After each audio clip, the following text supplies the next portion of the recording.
E o secretário de Estado americano chegou a Israel para aumentar a pressão internacional por um cessar-fogo em Gaza. Antony Blinken se encontrou hoje de manhã com o presidente de Israel. No encontro, o diplomata americano pediu que os dois lados cheguem a um acordo para interromper o conflito. Blinken afirmou que esse é um momento decisivo nas negociações e que essa pode ser a última oportunidade para libertar os reféns israelenses que continuam em Gaza. Antes de viajar para o Egito amanhã, o secretário de Estado ainda vai se reunir com o primeiro-ministro Benjamin Netanyahu e o ministro da Defesa. E quem chega para fazer uma análise é o Lier Ferreira, que é professor dos cursos de Direito e Relações Internacionais do IBMEC do Rio de Janeiro. Professor, boa tarde. Seja sempre muito bem-vindo aqui ao Conexão Record News. E é o seguinte, essa não é a primeira nem a segunda viagem do Blinken para o Oriente Médio. E nas vezes anteriores não teve sucesso para um cessar-fogo. Com o quadro atual, qual é a chance disso acontecer? Olá, Kelly, boa tarde a todos aqueles que nos ouvem nesse momento. Olha, é um momento bastante delicado. Nós sabemos que ainda existem 111 reféns, né, nas mãos do Hamas. Não sabemos ao certo se todos esses reféns estão vivos, mas nominalmente temos 111 reféns ainda, né, sob a tutela do grupo Hamas. Isso é um desafio, né, para Israel e é um desafio também para os Estados Unidos, que é o principal aliado de Israel nesse conflito.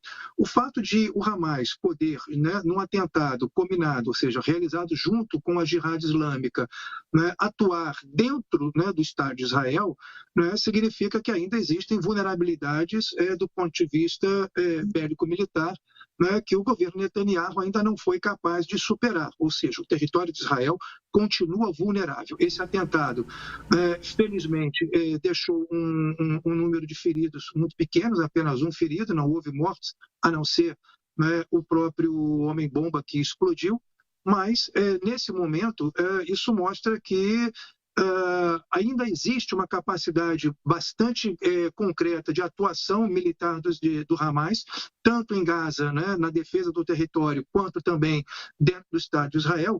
E a presença do Antony Blinken, nesse momento, embora importante, ela está fragilizada. Fragilizada por quê?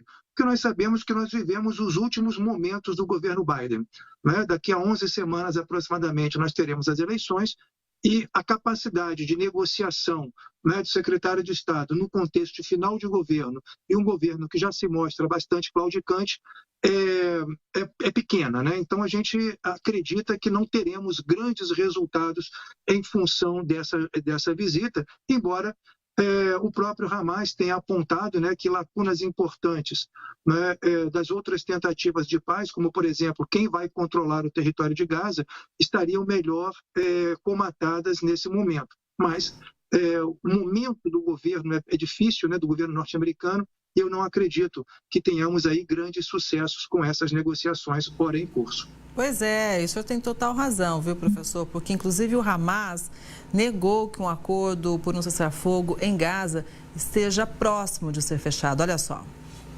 A afirmação foi feita depois de um bombardeio israelense matar 15 membros da mesma família, segundo a Defesa Civil do território palestino.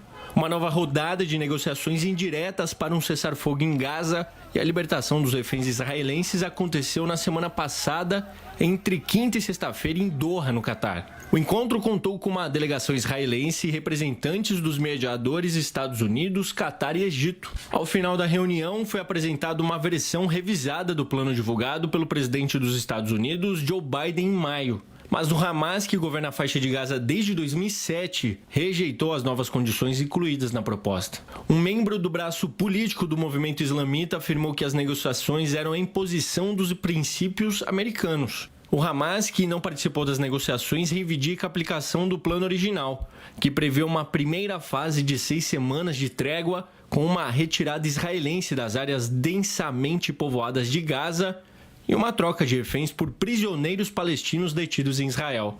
Na segunda fase, a proposta inclui uma retirada total das tropas israelenses de Gaza.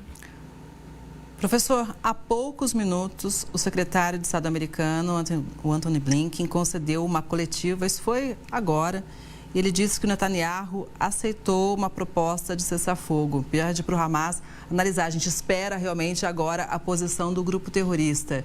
O que deve acontecer, hein, professor? Olha, então nós temos uma virada bastante importante, né? Porque se Benjamin Netanyahu aceita um cessar-fogo, né, isso é meio caminho andado para que o Hamas também possa fazê-lo. A gente sabe que existem termos bastante discutíveis ainda, né, nesse processo de negociação. Um deles foi exatamente esse, né, que foi colocado na nossa reportagem, ou seja, quem vai controlar o território da faixa de Gaza do ponto de vista político e militar, né, se esse cessar-fogo de fato se estender por um prazo maior. Mas o fato de Netanyahu ter aceitado, né, sinaliza um elemento importante, porque, né, temos aí dois grupos em conflito, né, dois grupos em disputa. Quando um deles aceita os termos que são colocados nesse momento, né, é muito provável que o outro também aceite. E, mais uma vez, volto a dizer, isso está diretamente conectado, né, com o processo de eleições norte-americanas. Um cessar-fogo nesse momento fortaleceria o governo norte-americano, mas principalmente fortaleceria a candidata Kamala Harris.